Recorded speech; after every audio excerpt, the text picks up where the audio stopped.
traditions, and care for the land and waterways.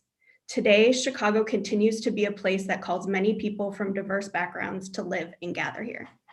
Thank you.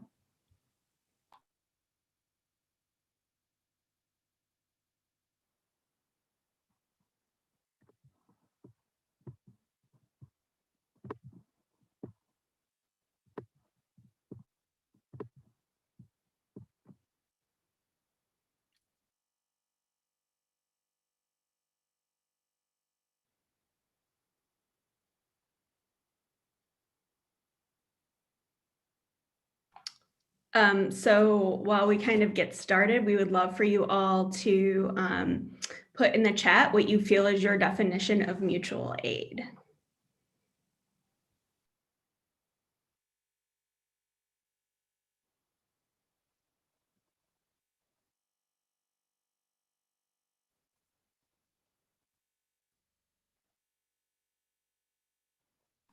And while we do that, I guess we can introduce ourselves. So we will, my name is Rhiannon, my pronouns are she, her, and I am with Logan Square Mutual Aid, and I will pass it off to my comrade, Maria. Hi, everyone. My name is Mejia. I work with Humboldt Park Solidarity Network and Chicago Community Jail Support. My pronouns are she or they. And thank you all for sharing all the things that you think about mutual aid in the chat. Mutual aid is a community taking care of one another. All beautiful responses. And I will turn it over to my friend Cosmos. Thank you, Maria. Greetings, everyone. My name is Cosmos. I use he, him pronouns. I'm with Bronzeville, Kenwood Mutual Aid, and I also work with the Chicago Mutual Aid Gardens. It's an honor to be here and hold space with you. I will pass it over to Graciela. Hi, everyone. I'm Graciela, she, hers, ella. I'm with Belmont Cragen Mutual Aid, and I'm loving the responses coming in. Pooling of resources, redistribution, neighbors helping neighbors. I think that's at the core of so much of what's been driving our experience for the last couple of months and years that we've been working with each other. So welcome, and thank you so much for being a part of the conversation this morning. You could be many, many places at Thursday at 1, but the fact that you're here tells us that you're our people. So thank you.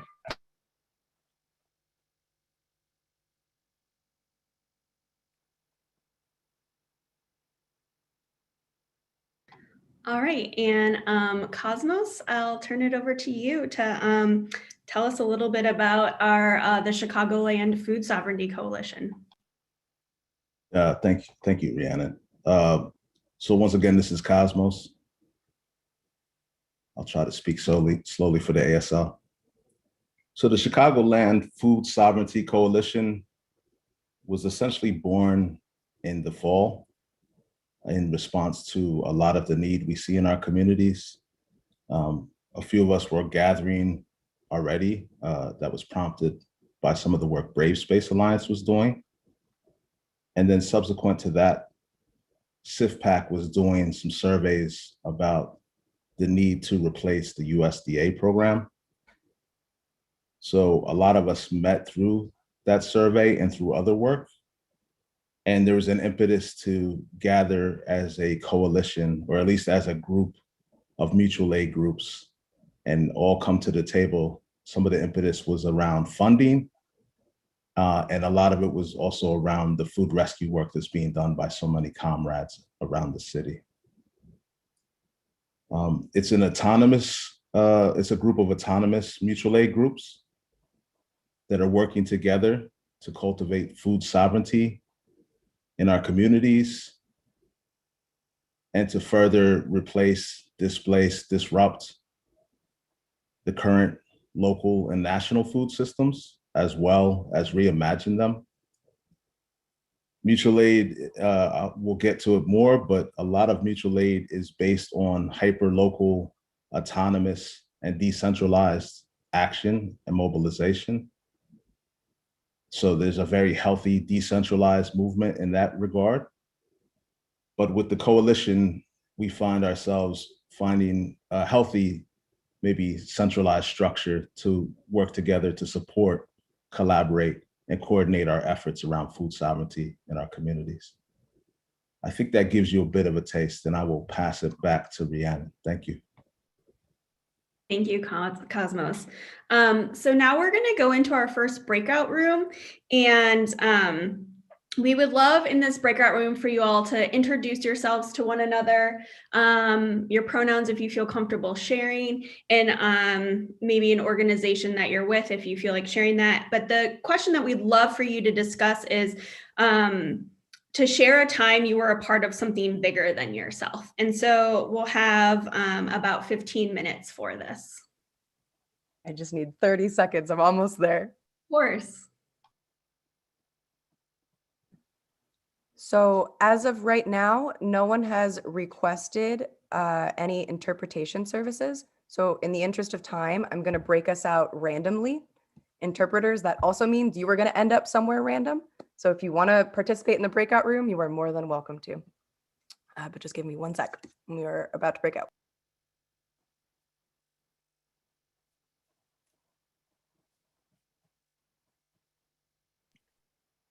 This is Maria. While we're, it's already happening. I was gonna read some answers from the chat, but you're too quick for me, Steph.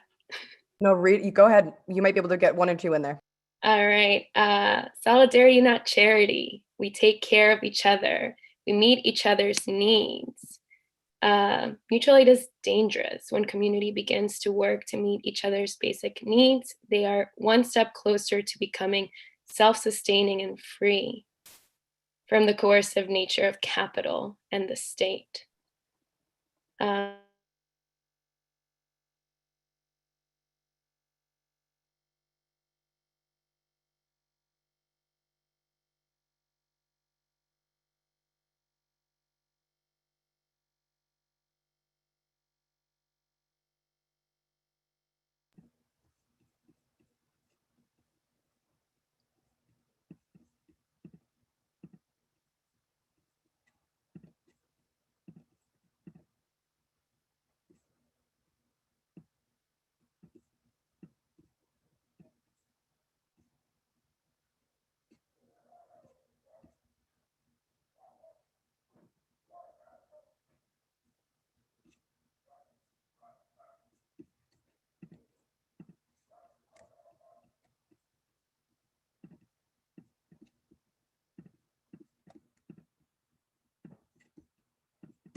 Hi, folks.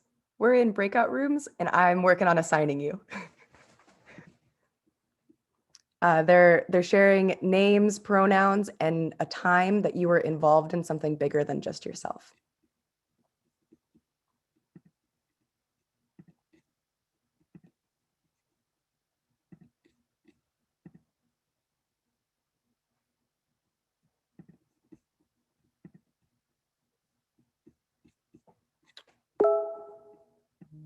Also, EJ, I'm not seeing you come up here. I don't think it's anything you're doing, but I'm trying to get you in a room.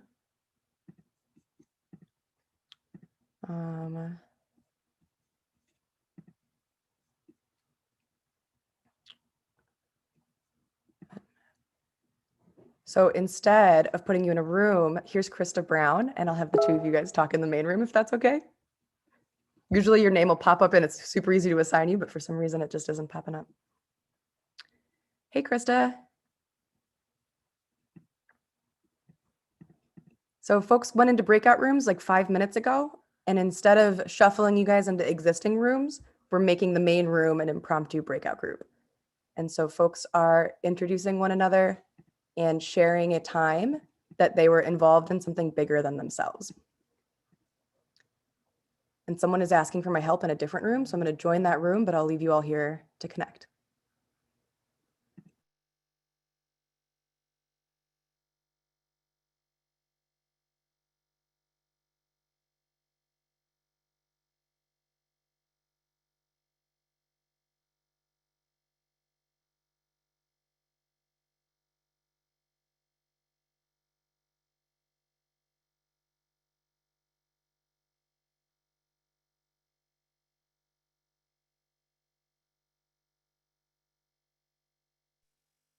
Well, I guess we'll just go. My name is EJ. I use they, them pronouns. I'm in the Humboldt Park Solidarity Network and in jail support, the Chicago Community Jail Support Group. And time I felt something bigger than myself was really big moment for that was definitely that like first day of uprising in downtown Chicago. I think it was in like March 30th. So yeah, check.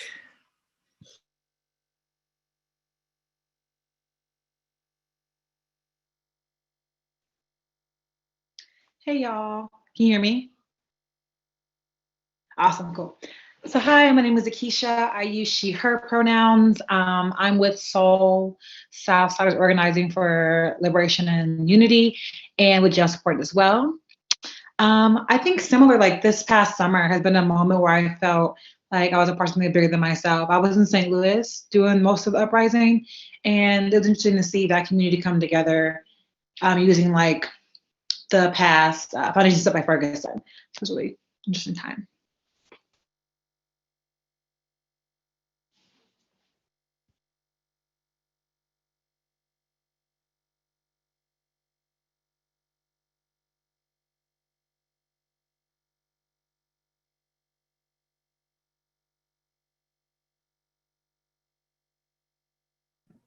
Has everyone in here gone already? Who's next?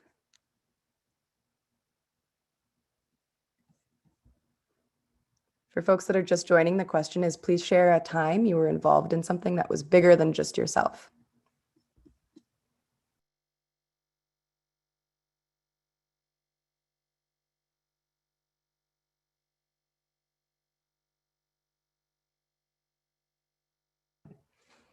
I guess I can share mine.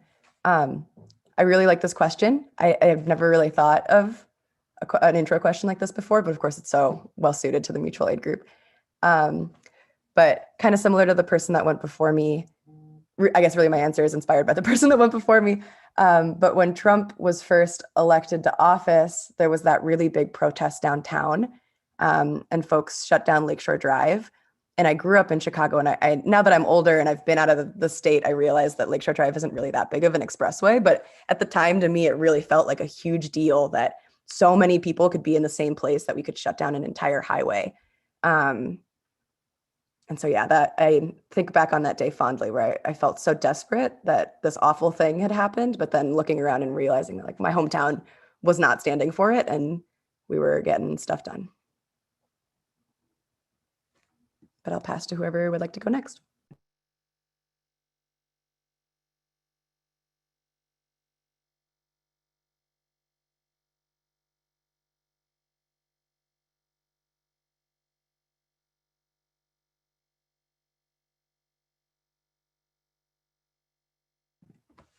Can I call on you, Roger? Sure. We have 7 minutes left. Yeah, as part of the organizing group for this event, I think all of the stuff in the last year, and being engaged with them in helping support, even though I've not been in the middle of the direct mutual aid work, but helping to be part of that coordination in the last year, or connectivity to all kinds of new folks and groups in the last year, and the rapid response that people took on has been really meaningful to be part of, and really excited to see the expansion of their network and collaboration to get to the place where they're sharing it more broadly with the group here today is awesome. So that'd be my example for today. Thanks, Steph.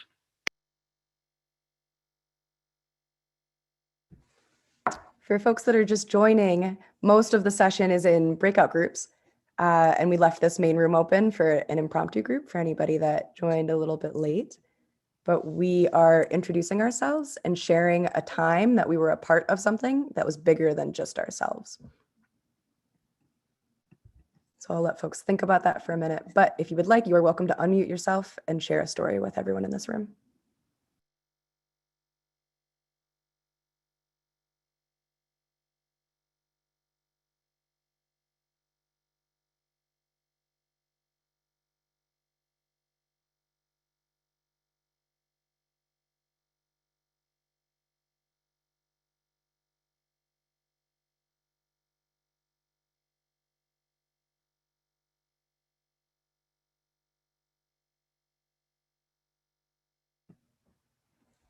Or maybe instead, I can pose the question of why were you interested in attending this session? Are there any specific things you were hoping to learn from presenters? I can take notes and I can nudge them to talk about specific topics or concepts. I have one. So I was interested in coming to the session because I feel like mutual aid really encourages like creativity in addressing the work. And it'd be great if they can address like how they came to the solutions they got to when trying to serve their community and make things like safer or more accessible, whatever it may be.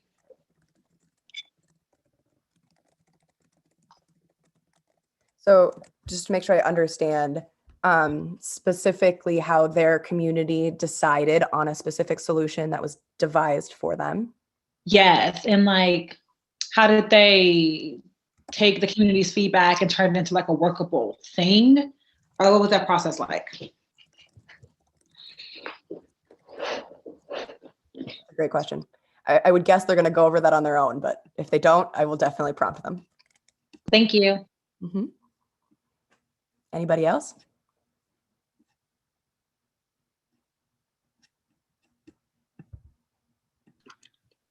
I guess, yeah, I'm like vaguely familiar with the Chicago Food Sovereignty Coalition because of just hearing about it in the groups that I'm in, and was just wanted to know more about it because it seemed like really good and important. But something that one of the speakers in the main group said, I'm forgetting his name, but he said something like healthy centralization.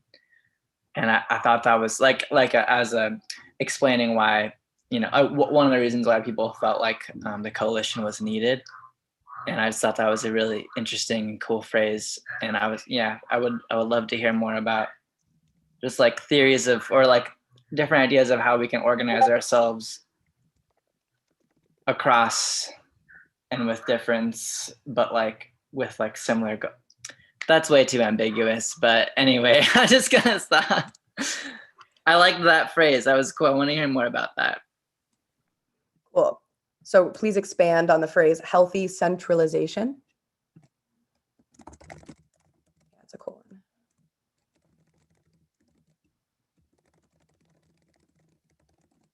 For newcomers, and for old comers, sorry that you have to listen to me say this over and over again. The rest of the group is in breakout groups right now. And so we left this main room as a space for any stragglers to not feel totally alone. So we are just hanging out. The breakout rooms have 3 minutes left. So if you would like to, you're welcome to unmute yourself and introduce your name and pronouns. And if you'd like, you can share why you joined this session or a story of a time you were involved in something bigger than just yourself.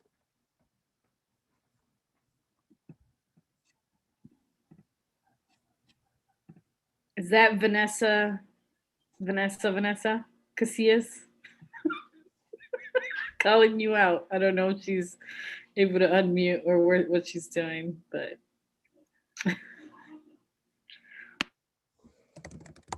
What's that? I heard my name. Hello? It's Asia. Hey, I didn't hear that. I'm on the road. Oh no. To Wisconsin. What happened? I hered my name, but I didn't hear what happened before that.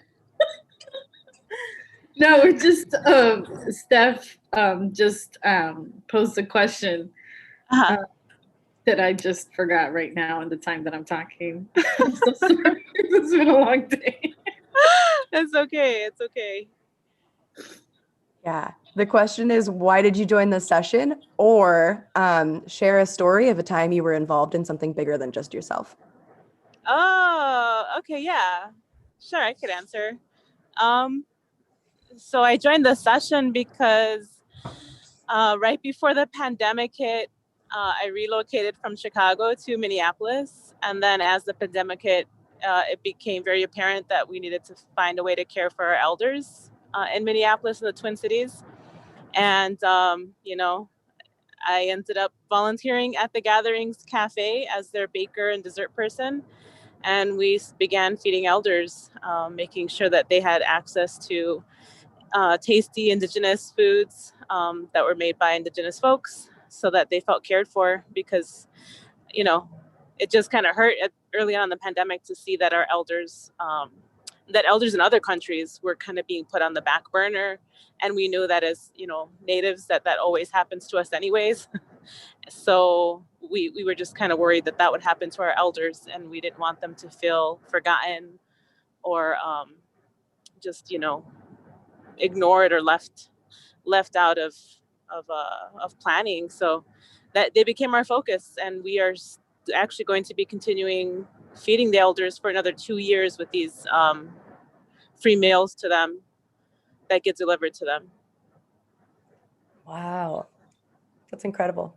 Yeah, so I joined so that I could hear other ways that other folks are establishing mutual aid and continuing mutual aid work, because this is all new to me. Before this, I worked construction. Wow. Wow, what a pivot.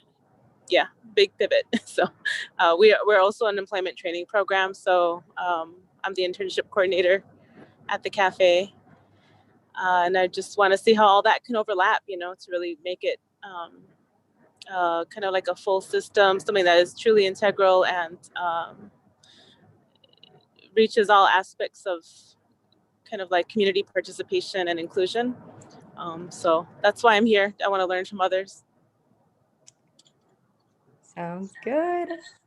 Okay, so folks are slowly trickling back in. I'm going to repin my presenters. I got to go find y'all. Okay. Uh-oh. Add pin. There we go. Welcome back. Welcome back. I hope everyone had great conversations. I am just pinning my presenters. Add pin. And then I got to go find my ASL interpreter. There we are. Okay. And we're good to go. Let's reshare screen and resume the presentation.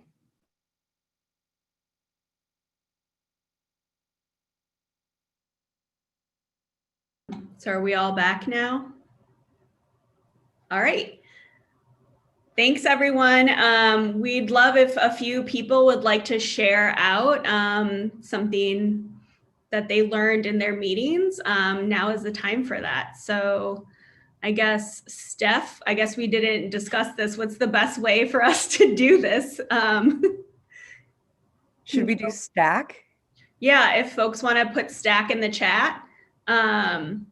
If you want to share out from your breakout rooms, that would be great. And we'll just take a few minutes to do that.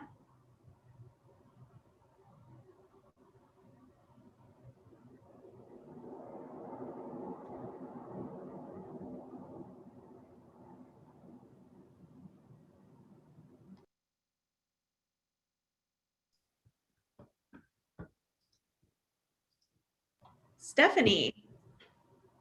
Hey, friends. How are you guys doing? Hey, Steph.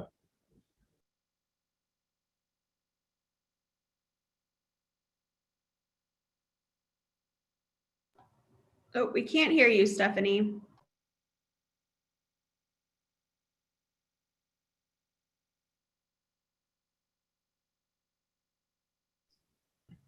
Looks like she may have been frozen. Sorry about that. Am I back? Yes. You're back.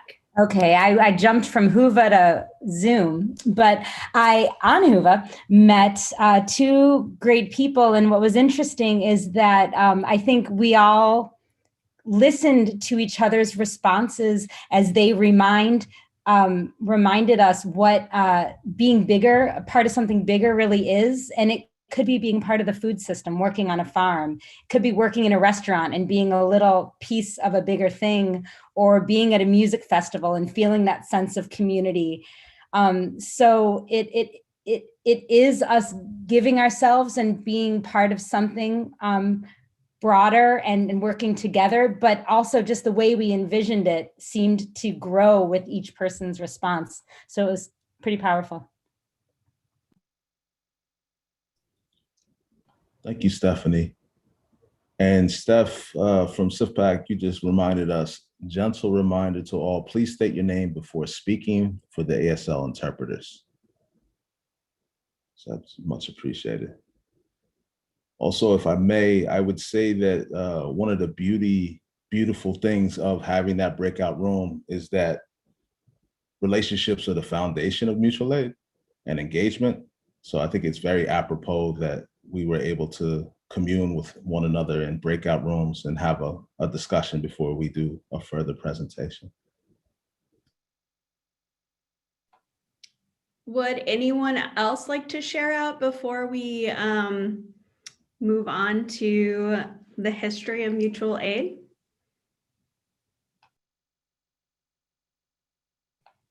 Jen Nelson? Hey, I'm sorry, I do not have camera today, but Jen Nelson was 7 generations ahead, and thank you for doing this. I too agree that starting in conversation and building community is a very nice way to start this. And we ended up talking about just how different this past year has been for the bigger thing that we are a part of, whether it's my job, which is transitioned to a lot more work in food rescue than it was before, or talking to, finding out what happens after you've been making a marathon more sustainable and the marathon's not being run, or what happens when you're job searching and trying to make those connections and everything's different. So I thought it was a really, really nice way to get started and think about how we're all facing a different world right now than we were a year ago.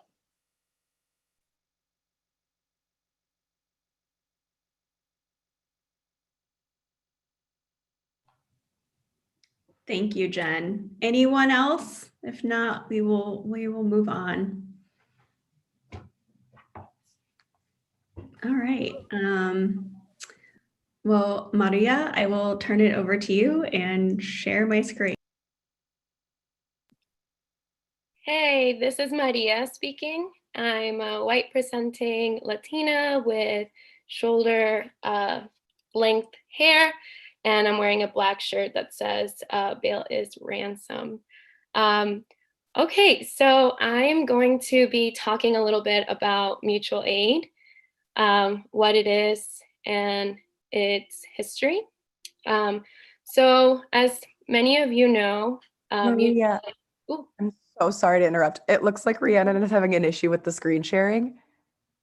Okay, so we'll pause for a sec. You want me to try it?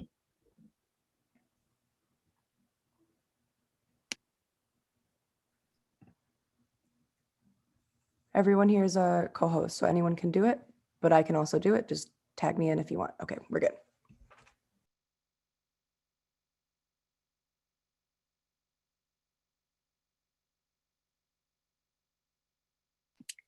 We're good. Okay, so Maria speaking again. So mutual aid is an ancient practice found in indigenous societies of Africa, the Americas, Asia, and Australia. And in our group and many others, we believe that this is a natural way of human beings to be in community and to take care of each other's needs and support each other. Next slide, please. So some common examples of historical examples of mutual aid are the Underground Railroad and the vigilance committees that started in New York and kind of crept up all throughout the nation. The Black Panthers and the Young Lords in Chicago.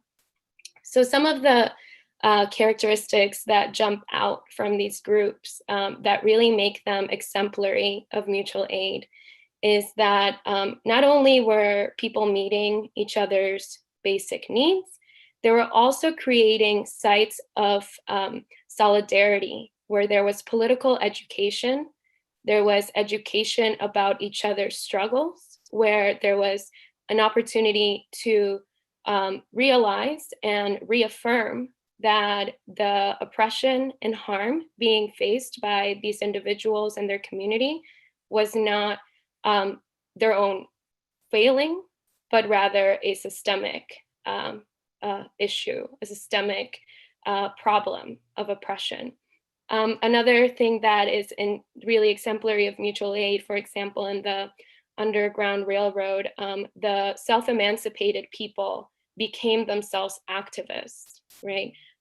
they really were, they did not have saviors. They only were, leaning on each other. And a lot of this, a lot of the money that was used for these operations came from the work of Black women who would sell baked goods, sell their crafts for running these operations. And also there was a lot of direct action, right? A lot of people intervened when there was kidnappings of formerly enslaved people.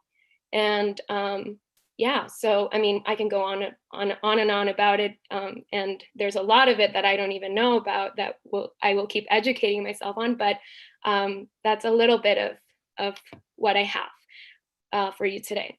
So in mutual aid, we practice abundance, not scarcity. That means that we challenge the myth that the reason why there's need is because there's not enough resources. There are enough resources, and we have enough power. It's just a matter of taking it and sharing with each other in a way that works for us and for our communities. We practice solidarity and not charity. So in a lot of the charity frameworks, there's a clear giver and there's a receiver. There's someone who needs and there's someone who gives. In our mutual aid groups and in our mutual aid work, we are neighbors helping each other. No one is saving anyone. We are just practicing solidarity. Another thing that's very important is that in the charity framework, there's often obstacles and barriers for meeting people's needs. So a charity might only help a particular demographic. They might require ID. They might require you to prove that you need something. In our mutual aid networks, and if we're actually practicing mutual aid, we will never require any of these things of people or of each other. And we will never make the support conditional.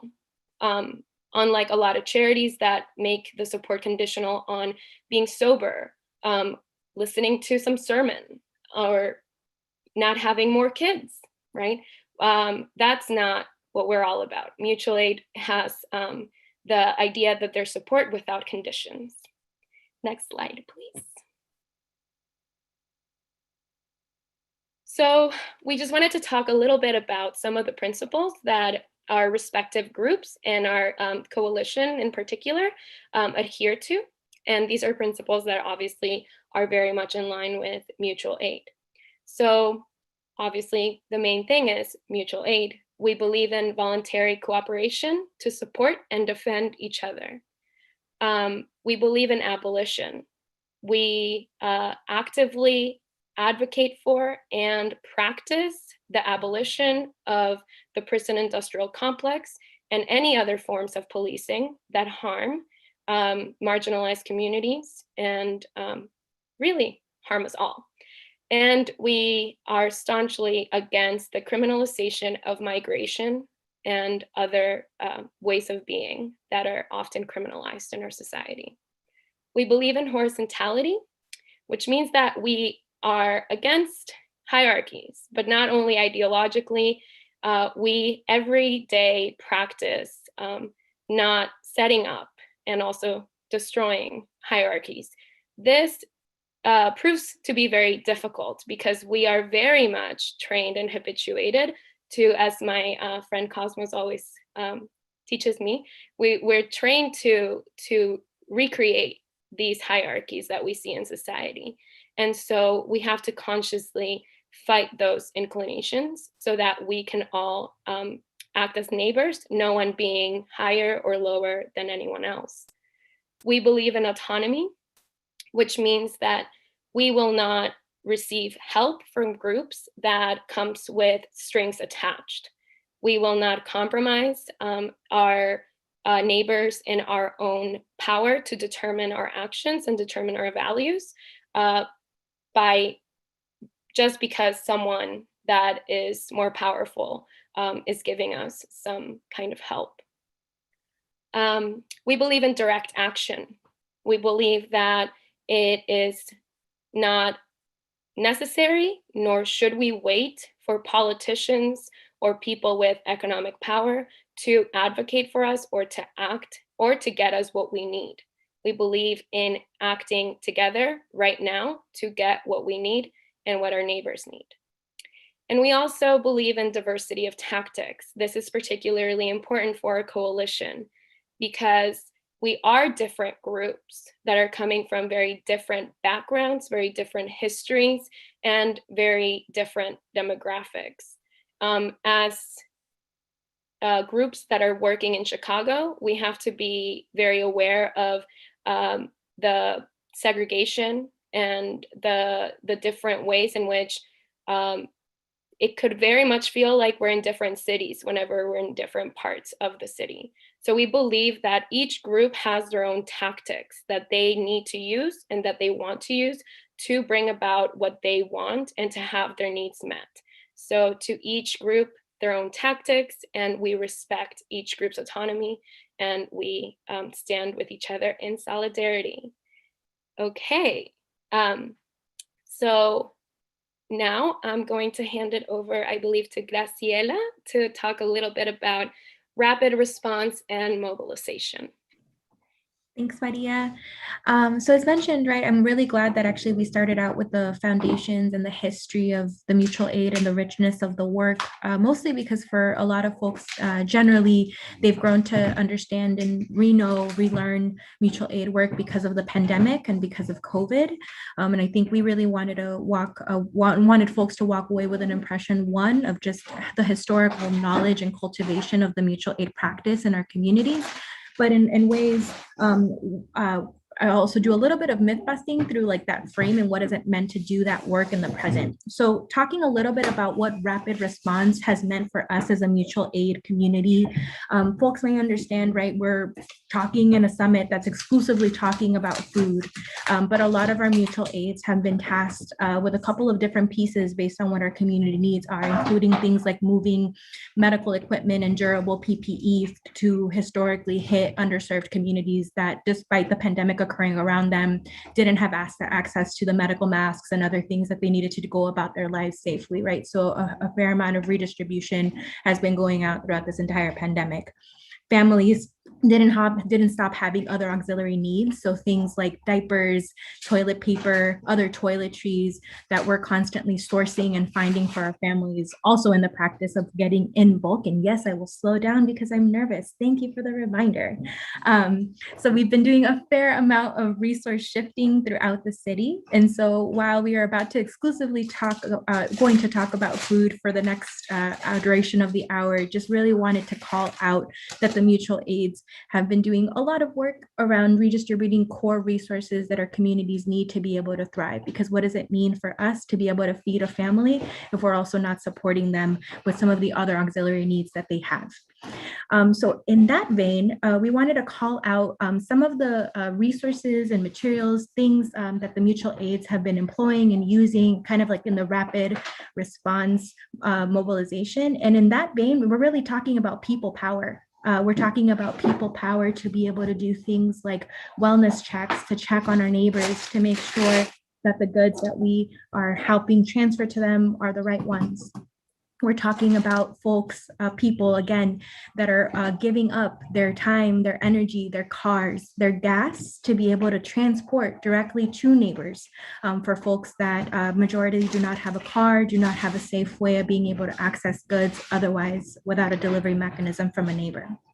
We're talking about people power again as we see pop-ups emerging all throughout the city to make sure that we're bringing neighbors together in a safe way to be able to employ whatever agency they want to be able to select goods. So we've seen things like free stores emerge in different places throughout the city. We've seen larger pop-up events happen in churches, in street corners, in churches, anywhere where they can be safely housed. So again, bring community neighbors together with the purpose of how can we provide for each other. So talking about that rapid response and mobilization of people, one of the things that as a coalition, we often get asked is, how do we talk about this tension that often happens when we're talking about responding to a crisis, which is i.e. this pandemic, but to Maria's point, the larger systemic lack of resources that have been happening in our communities, which were only exacerbated by the pandemic. Right? So what happens when we as community members are working during that environment and feel like there's very much a timeliness that says we must act now, while we have folks that say that means that you have to build right away, you can't build in a way that means that you can take the time to consensus build, to bring in community members, to really slow down process to make sure that we're building in a principled way. And I think what I wanted to specifically call out here is that we very much are in the service of helping our neighbors, which means that we are mobilizing 24/7. Trust me, I just got back from moving a truck. It was super cute. I'll show you a picture sometime.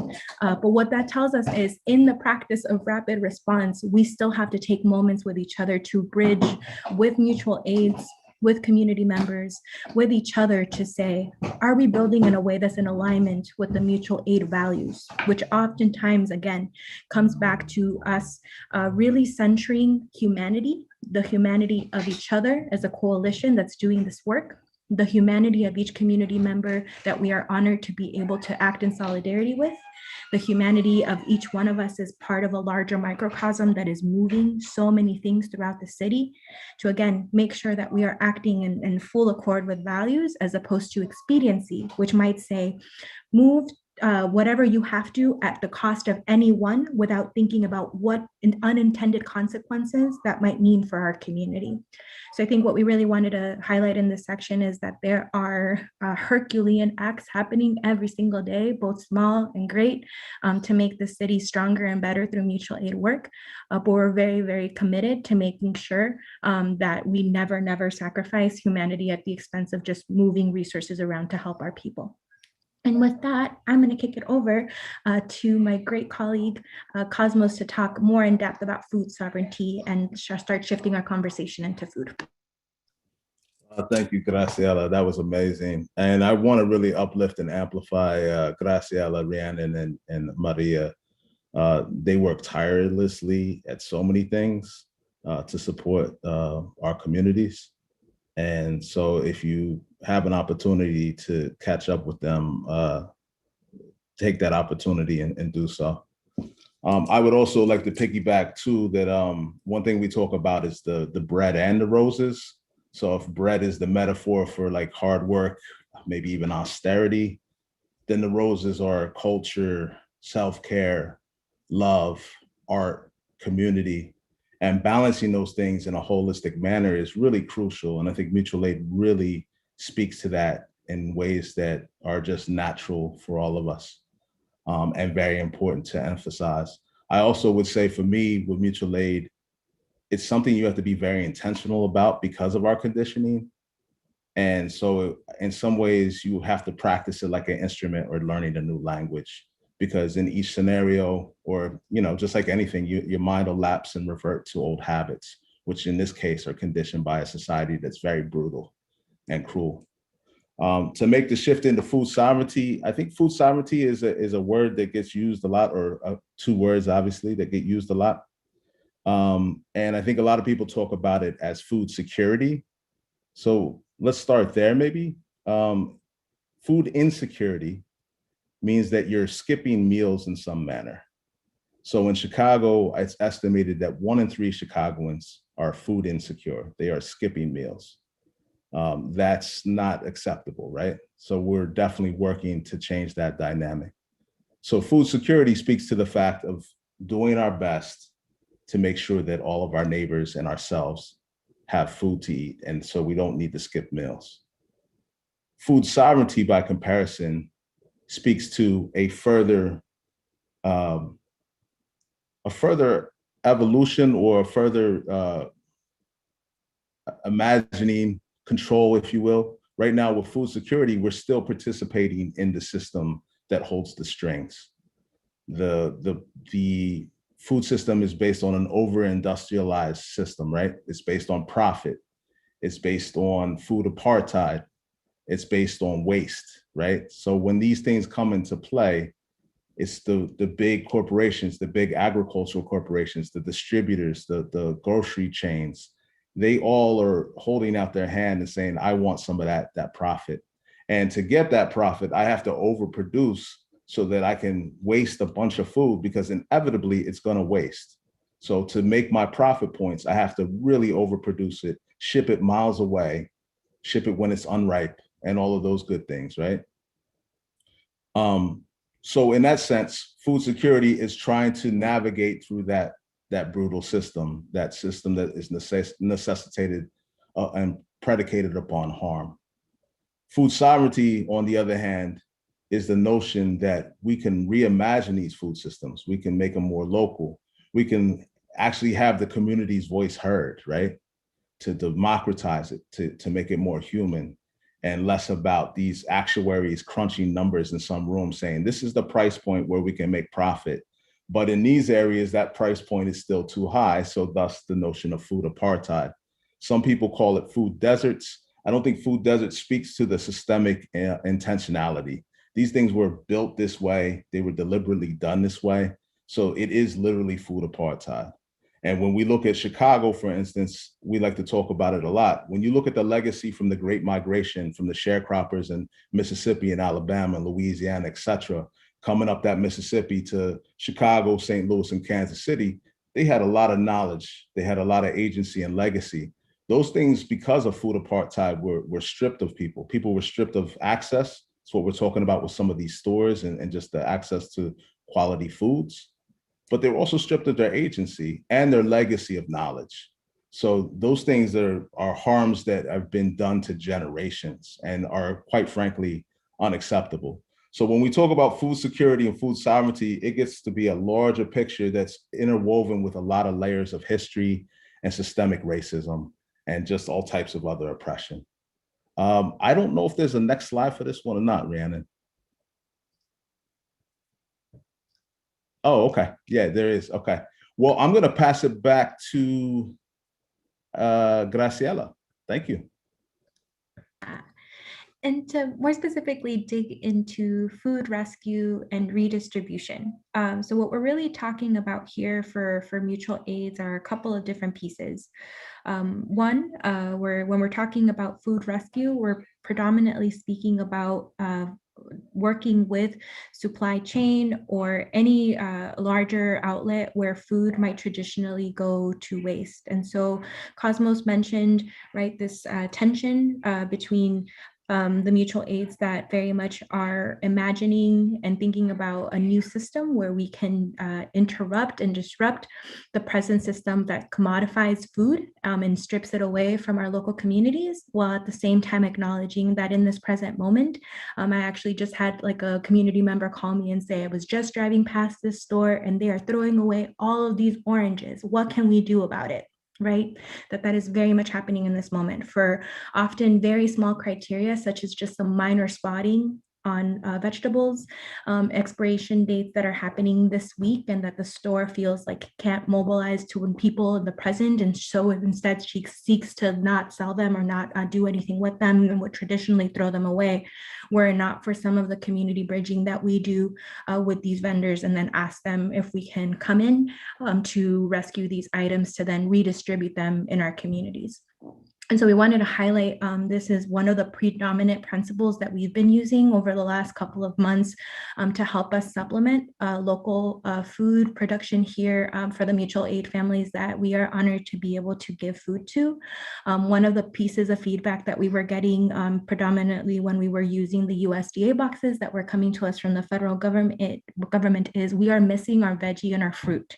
Thank you so much for helping us get these boxes, but my kids still need banana. My kids absolutely still need strawberry. I'm not seeing enough veggie greens in here. How can we do more about that? And we actually found that leaning into the food rescue was a really powerful tool in helping us supplement that. But a lot of our neighbors told us it's been a really, really long time since I've had access to veggie green. And so we really started leaning into that to making sure that we could redistribute resources that were traditionally found in other parts of the city to be able to make sure that our community members were getting equitable access to some of the vegetable that they hadn't seen in their communities, that we could foster a new relationship with folks that maybe hadn't had some of these veggies readily available for a long time. And so with that, I'll kick it over to Rhiannon to talk a little bit more about the next kind of like phase in this conversation. Like, how do we go from food rescue into a pipeline and a sustainable structure where our neighbors can be receiving these kinds of goods in perpetuity? Thanks, Graciela. So something I think that's really starting to happen and really mobilize right now as we are hopefully approaching spring is the idea of growing our own food and creating gardens with our neighbors, for our neighbors, utilizing our little front yards to grow our own food to share with our people. So I really see that happening. And I know Cosmos is a part of the Chicago Mutual Aid Gardens and would love to hear him speak a little bit more to that.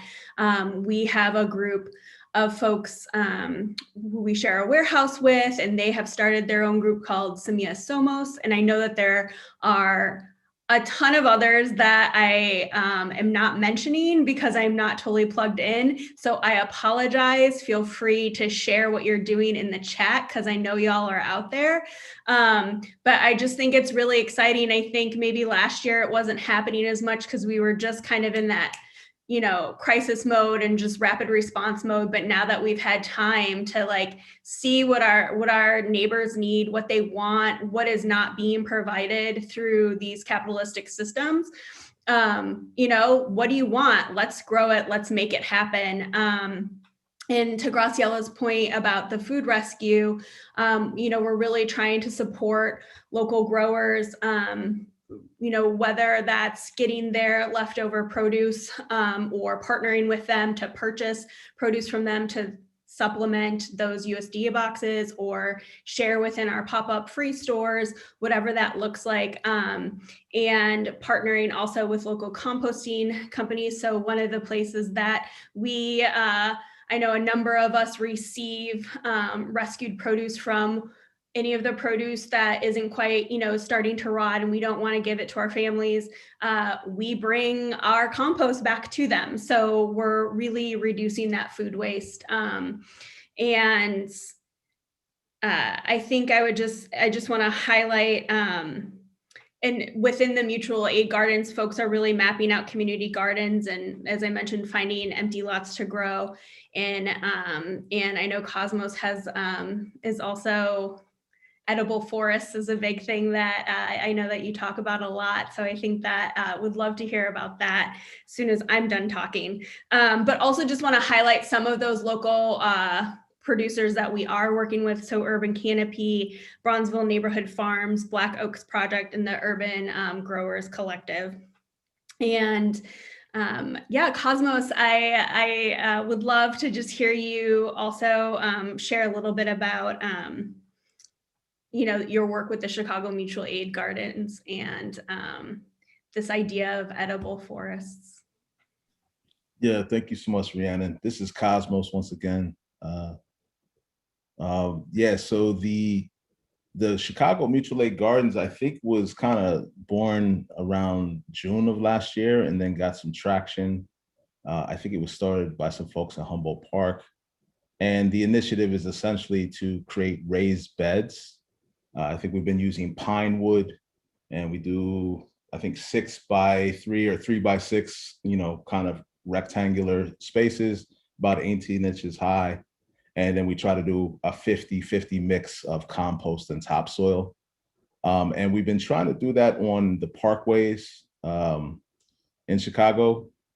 It's usually something that we can do without too much problem. Obviously, there's a lot of initiatives to do vacant lots, which the city doesn't always consent to, or developers themselves are just sitting on land in perpetuity. And so that's a whole nother challenge. That's for another conversation. I know there's someone doing a talk about land sovereignty in this summit. So you should definitely tap into that, because a lot of that's relevant here.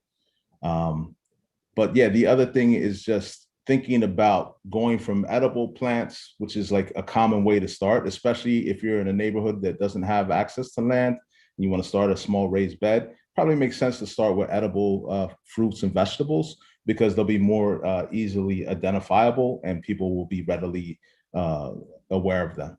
But I think as you start to think about things more, then you get into pollinator habitats, thinking about how we can get more butterflies and pollinators and all of that moving around. So that's through flowers, learning their cycles, and then thinking about food forest and then fruit tree guilds as you get to like other phases. And there's probably a ton of people in this summit and probably in this talk that know more than I do about that. But I'm trying to learn more about these kind of what some call permaculture ideas, but arguably are from the indigenous people around the world. Just being really in tune with the earth, talking to the earth and being aware of how the earth works. And then as a human, trying to navigate that with care and love, right? And being very mindful of how you do so. So I think that's where the food forest comes in, because it'll be a sustainable, it'll be self-sustaining. And the fruit tree guilds are kind of part of that concept as well, especially in an urban setting. Yeah, so I think that kind of taps into a little bit of it, Rhiannon. Hopefully that helps. I appreciate you letting me share. I'll pass it back to you. Thanks, Cosmos. And I think, you know, as we wrap up our portion of this panel, we just really want to emphasize creating relationships with your neighbors. That is the most important part of our work, is creating those relationships with our neighbors, listening to their needs. They are the experts of their own experience in their community and what they need. And so please, please, please ask them, talk to them, and you know, work together with everyone. So I think with that, yes, oh, sorry, go ahead. Could I just build on to that point? Absolutely. Absolutely. You know, just because I am seeing a couple of just a conversation in the thread about like food rescue and what does that mean for one, the general quality of what it is that we're providing our neighbors, and like how are we centering our neighbors in the feedback process about one, what it is that they would ideally like to see come to them, but two, like what are their corners? What are things that are unacceptable conditions that they absolutely will refuse to eat, right? Because I think again, where charity versus solidarity really is important here, is that we have very much are in conversation with our neighbors about what it is that they enjoy about the food that's coming here. And what that experience has really taught us is that if we center their experiences with the food as the data point, and the only data point that we need, frankly, we get told exactly what it is that we should be sourcing. And when we really like center that as the only data point, we learn a lot about how the community members envision themselves in relation to food. That tells us that they absolutely want to see locally grown food, that they majority want to see more vegetable and more fruit for their families. That they appreciate fruit and vegetable that is rescued, but to the point that is in there, they will not take stuff that is wilted. They will not take stuff that is holy. And we're able to take that feedback to our vendors and anybody that is choosing to partner with us and say, thank you so much for this thing that you are giving us, but please do not give us stuff that is moldy past a certain point. Please do not assume that we will take that thing that is dripping with rotten juice, you know, because again, we have to uphold the dignity and value of the lives of the community members that we're feeding. And there's nothing more that we want than to inadvertently make them feel like we are just going to give them whatever thing it is that we can find. We are absolutely trying to like center whatever their priority needs. And you'll actually find as a common practice, most mutual aids will ask community members, Tell us your top 5 things. What are the top 5 things that you absolutely want to see in your box in order to make you feel like you have the core things that you need to be able to cook, or to feel like this was a personalized box for you? So we really are centering their feedback throughout this process. And I'll kick it over to Maria, that I know wanted to add a little bit more to this point. Yes, thank you so much. Yeah, just echoing everything that has been said, and what Cosmo said. Oh, sorry, this is Maria speaking. And what Cosmo said in the beginning about, the core and the foundation of mutual aid is relationships, it's friendships. And I think sometimes it takes a little bit of, it takes work, right? Some of the neighbors that we call when we do our wellness checks in the beginning, they might say like, oh, well, we'll take whatever you have. I think that oftentimes stems from being used to a charity framework, being used to someone who's not necessarily asking them what they want. But once you have these conversations explaining like, hey, we're neighbors, I want to learn from you too. Then they get more comfortable and they say, okay, yeah, like actually, this is what we actually need. And it's also about, learning. And, I had one particular situation in which I delivered I think it was a pumpkin or something that was actually, bad. It was rotten. And my neighbor called me and said, this was like rotting inside. And I felt so ashamed. And I was like, I'm so sorry. But at the end of the day, like we had built that friendship, we had built that relationship where we could talk about it and we could grow from it. And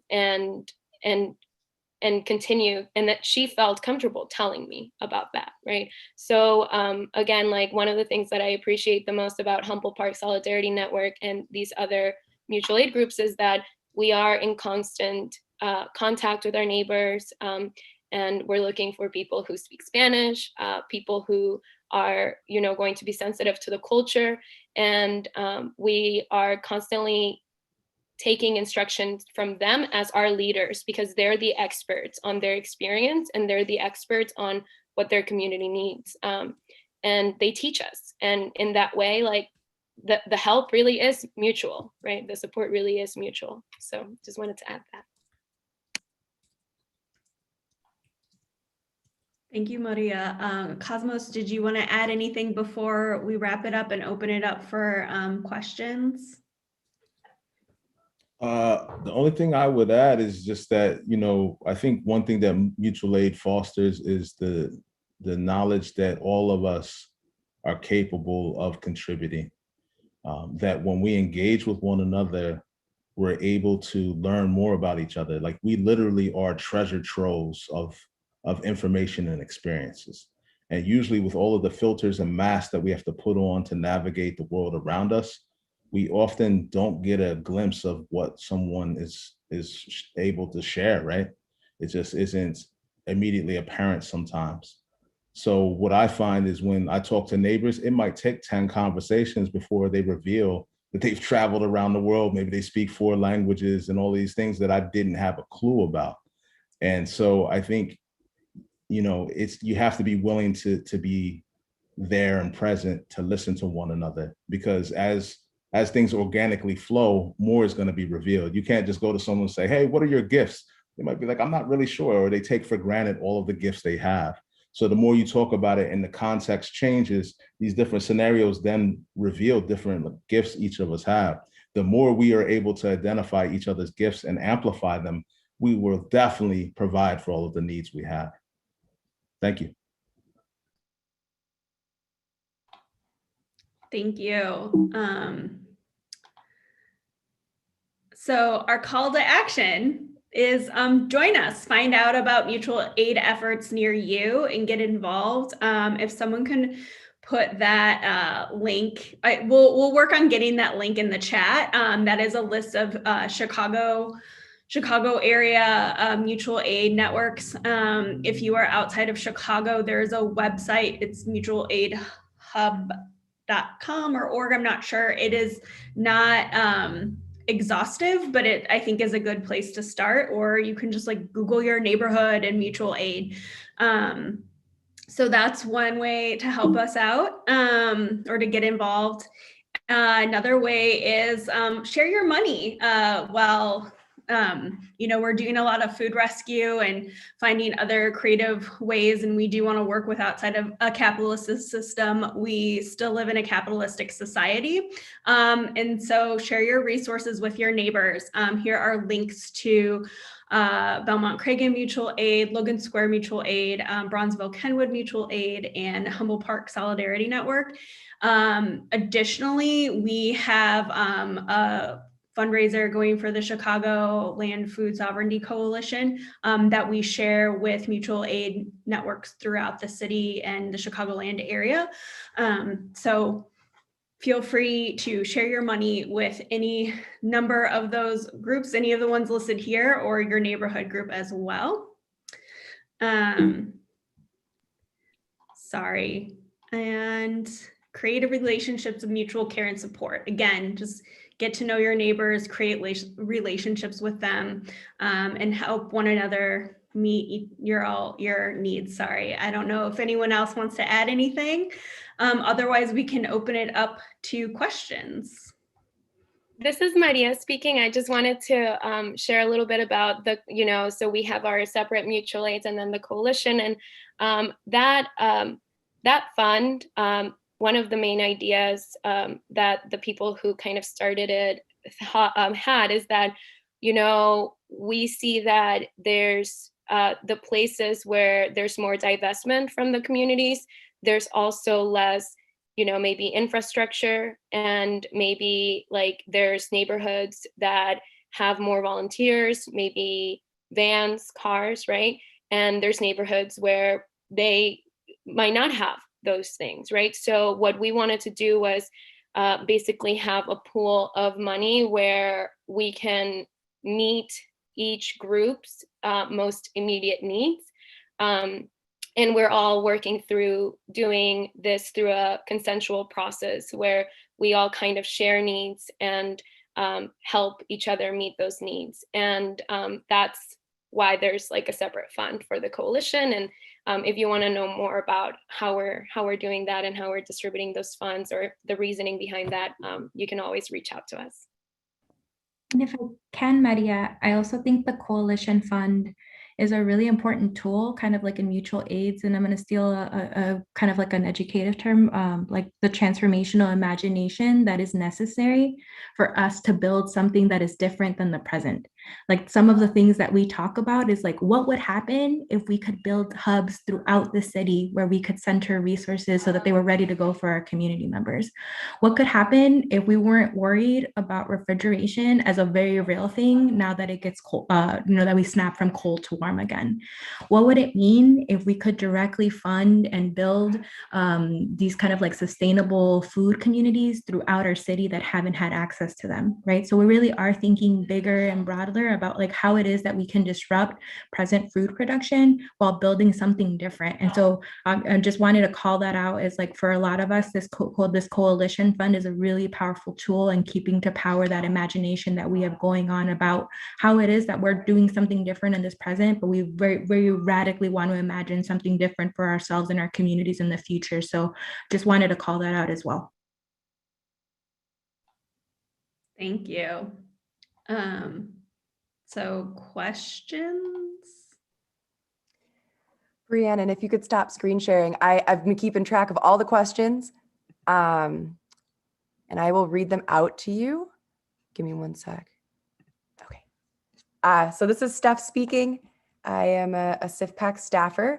And so right now we have 5 questions. If anyone has any additional questions, feel free to drop them in the chat. If we have time, we'll get to them. But one I wanted to ask, so one of the beautiful things about mutual aid is it allows folks to devise tailored solutions for their communities. But one person was interested in what it looks like when those solutions don't pan out exactly as you had hoped. So in rolling things out, how do you incorporate community feedback and adjust things to make them more functional?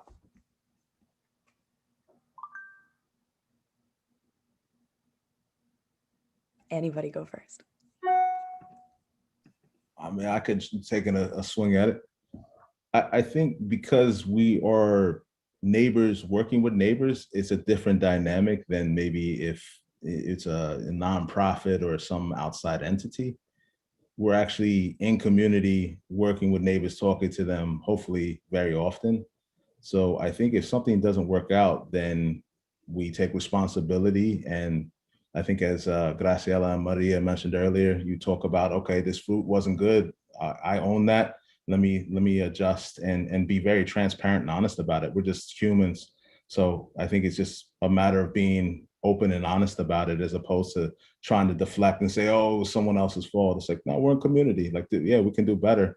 And I think that's part of the process, is we know we need to refine our communities because the government has failed us. And if I can add there, like I'll give you an example. So Beaumont Cragen Mutual Aid, like if I had to put our growth, it would be kind of an exponential one, but it just keeps rising. And I think a lot of that has to do with the historical disenfranchisement that has happened in Beaumont Cragen broadly, is a mostly Latinx immigrant community that it happens to house one of the largest beds of essential workers throughout our city, right? So throughout the pandemic, they had some of the highest COVID rates. At different points, I had 300, 400 families that had COVID, and we're pulling my hair out trying to figure out how we were going to get PPE and resources. So point is, the COVID collision was happening while Christmas was also on the horizon. And we, as a part of food rescue, we didn't have as much kind of like agency about what we would be able to give families for Christmas. And I heard from our families left and right, Graciela, why did I get this piece of chicken versus ham or turkey or some other cultural goods that they were expecting? And when we actually got to have, to Cosmos's point, like, mea culpa, let's talk about like why this happened. But also let's talk to you about like, what are our hiccups here? Like, what do you see differently that we could do and process? A lot of them turned around and said, oh, this sounds like something that we as neighbors can do. So they started signing up to drive. They started working with us. When they would walk into stores, they'd be like, hey, Graciela, this thing that I want is on sale. Just so you know, FYI, I'm gonna take a picture of it. I'm gonna send it to you. They start to say, hey, I don't have a lot, but I can give my size 6 diapers that are left over if that helps create funds for other things to go. So they started seeing places within our system where they fit in a way that made sense, that would alleviate pressure for us to then create other solutions around the thing that was causing them pain in our process, i.e. how do we get them better food? So we've actually had community members step up to help us meet the challenge of more families coming into our roles, which is a beautiful, beautiful thing. And it ultimately means that we're getting to see more BC specific approaches to our work every single day. But at the core of it was, hi neighbors, we messed up. We didn't do Christmas as well as we wanted to do it with you, but how do you see this changing? And also taking the moment to listen and adjust the process as they suggested it.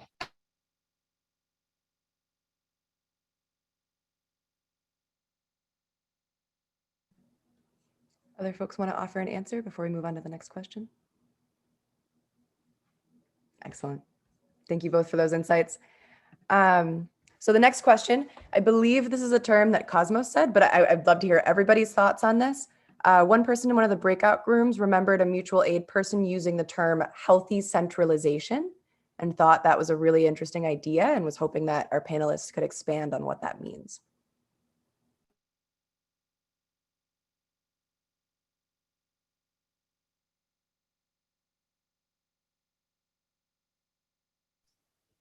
I don't want to hog the mic, Maria or Rhiannon. Okay. So I think something we talk about, and I'm by no means the author of this, is just the notion of centralized structures and decentralized structures. And I think within those concepts, there can be healthy versions of those and there can be unhealthy versions of those. I think when you look at like the federal government and some of the state and local governments, those are maybe more centralized structures, but there's a lot of unhealthy practices and a lot of harm caused by those. So then when you look at like a healthy decentralized structure like mutual aid, which is hyper local and autonomous, we see a lot of like healing from those actions, right?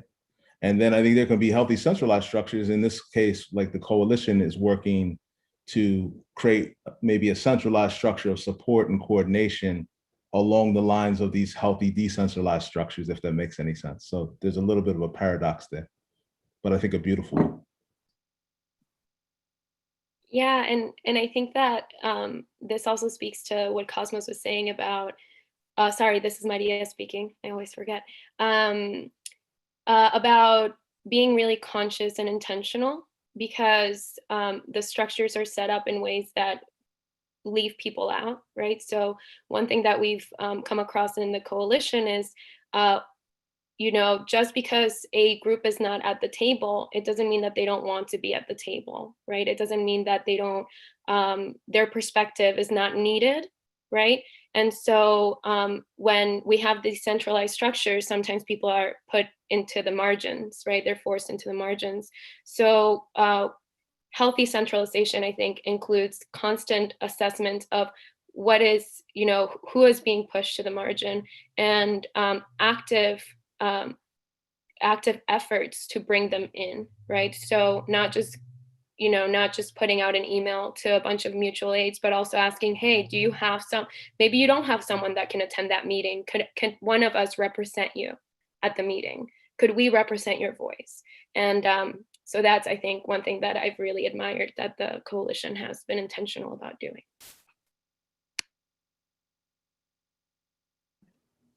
Awesome. This is Steph again. We're getting so many great questions that we unfortunately won't have time to address publicly, but I want to remind folks that through the Whova platform, all of our 4 speakers are listed, and there's an internal chat feature, so you can poke them and maybe they'll answer your question that way. But given that this is the Food Justice Summit, there's one question I did want to highlight with everyone. So someone in the chat asked, are you seeing the co-optation of mutual aid by large nonprofits / problematic institutions? And if yes, how are you responding to that?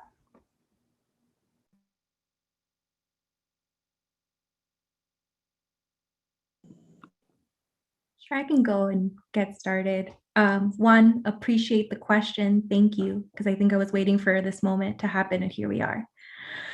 So have we seen a co-option by nonprofits? I think to Cosmos's point, if we think about a gradient of good actors to bad actors, even within nonprofit, there's a spectrum of good actors and bad actors. Allies that have absolutely seen the vision of mutual aid and have done everything in their power to really align themselves with the values of mutual aid, even if it didn't necessarily benefit their mission, their vision, their data, their funding source. We've absolutely had folks that have taken our work and, for example, tried to include it as grant deliverables. So literally stealing the labor that we have done in local communities to feed people. We've had agents that publicly will tell us in meetings when it looks good to them, yes, we will partner with the mutual aid community left and right, but then leave us high and dry when it's time to ask for resources that specifically benefit communities. We see you, we know who you are. We keep tabs in our mind for the next time that you make an empty promise. And we absolutely, we absolutely will forgive, but we never forget, because as a mutual aid community, we absolutely have to keep the needs of our community centered. And that means that if you're approaching us in a way that is not authentic in relationship building with us, we will see that through and through. Which is all to say that one of the important things in the mutual aid community for us is that we obviously maintain the autonomy of each of our groups in terms of being able to build relationships from an empowered place. And that means that we're also transparent about what our needs are, what we're able to do for another partner, but that we're also going to lean into accountability when we need to, because we don't got time for that. Our mission says we're here to create solidarity and abolition for all of our members. We're not all free until we're all free. And a lot of nonprofits are acting from a place of, we're going to feed into the scarcity mindset. We're going to feed into our people literally being hungry because that's the way that their nonprofit is fed. We're not going to do that.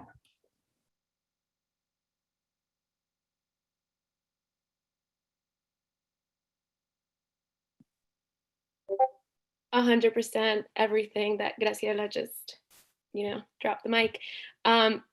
This is Maria speaking. The other thing is having people approach us and ask for information of our neighbors. And that's one thing that we absolutely 100% do not do.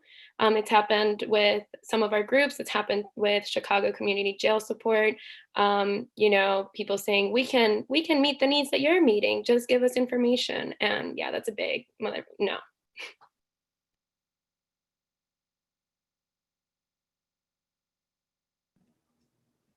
Okay, I think we've got time for one more question. This is Steph speaking again. Let's see. How about, so are there ways to support the Chicago Cross Neighborhood Solidarity work other than financial contributions, pickup and drop-offs, etc.?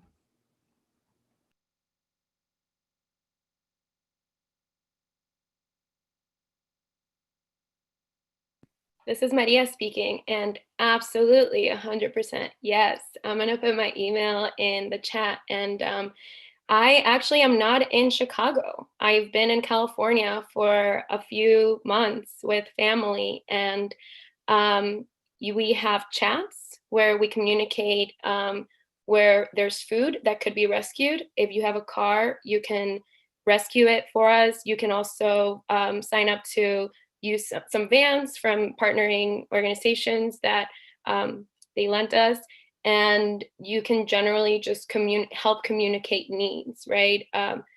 So those are some ways, but there's lots of ways. Y'all jump in. Yeah, and I would also just say, getting involved with your local mutual aid and seeing what types of help they need. Also, we do have an email address that you can sign up to be to drive for food rescue. And I think that is still something that's in progress, but like just always looking for folks to, if you have a car, I know a lot of folks in the Chicagoland area don't, but I'm just gonna, Bronzeville Kenwood needs drivers tomorrow to deliver food to their neighbors. Belmont Cragen needs drivers on Saturday to deliver food to their neighbors. HPSN needs drivers on Saturday to deliver food to their neighbors.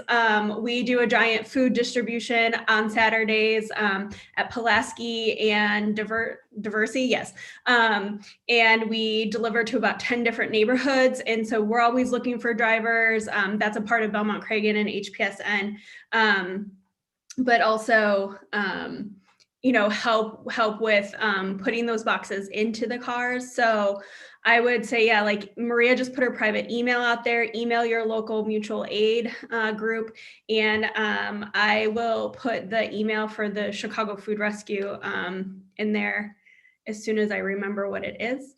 But yeah, thank you. I would follow folks on social media as well, because we're always amplifying our own needs, but also amplifying our other neighbors and networks' needs. So I would say follow every mutual aid network that you can think of on Instagram. And that's where I think a lot of the calls to action are.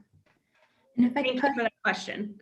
And if I could, sorry, Rhiannon, just going back to something Coswell said, the mutual aid world is a place where every single one of you fit. You may not know what your gift is that you want to bring forward.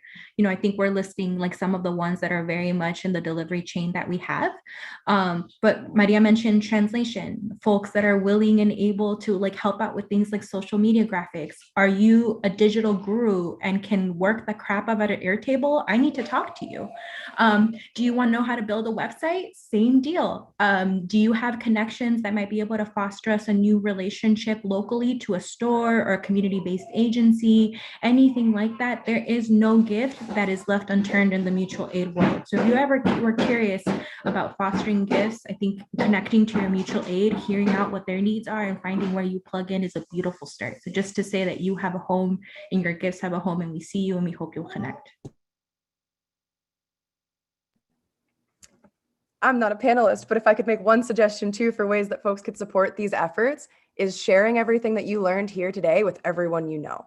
Mutual aid networks are a legitimate solution to a lot of the systemic problems that your neighbors are facing. And I hope that through learning the ancient practices and histories of this methods, that people start to view this as a legitimate solution rather than a hobby project or whatever people consider mutual aid as these days. But unfortunately, we are at time. It is 2:30. If everyone could take a moment to thank our beautiful presenters, either in the chat or you can unmute yourself and we can applaud. It's like we're in person, or yeah, I love this too. That is all for the first day of the summit. We hope that you'll join us for other days as well. We have programming tomorrow on Friday, as well as next week on Friday and Saturday. Thank you all once again, and I hope that you have a wonderful Thursday late afternoons. Hey, much love, y'all. Keep on shining. Thank you all. Thank you for our interpreters. Thank you. Steph. Yeah, thank you, Steph. Thank you. Interpreters. Yeah, thank you. Bye, everyone.